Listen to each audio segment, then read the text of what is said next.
Part 1. Basic conversation in an informal situation. Let's begin. Hi, how are you? Moro, urisei. I'm good, how are you? Ndiribo, iwewe urisei. I'm really good. Ndiribo shekuti. What is your name? Ununzani.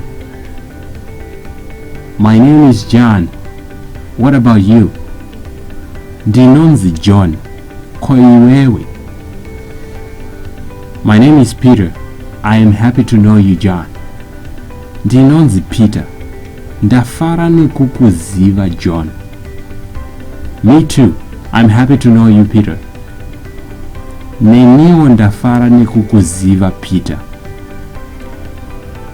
How old are you? Une makore mangani? I'm 20 years old. What about you? Ndine makore makumi maviri. Koiwe?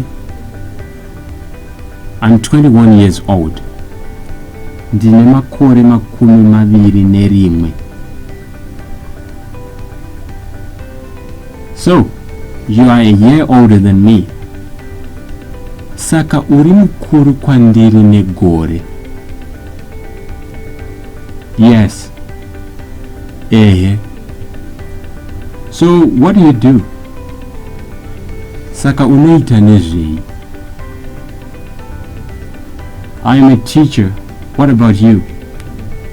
Ndiri mudzidzisi. Koiwe? I'm a mechanic. Ndiri makanika. So, can you teach me Shona? Saka unokwanisa kundidzidzisawo chishona here? Yes, no problem. Hapana kana dambudziko. So, where do we meet? Saka tinosangana kupi? Here is my phone number. We will communicate. Namba dzangu dzerunhare idzi. Tozotaura. Thank you. I will call you. Waita basa. Ndichakuchaira.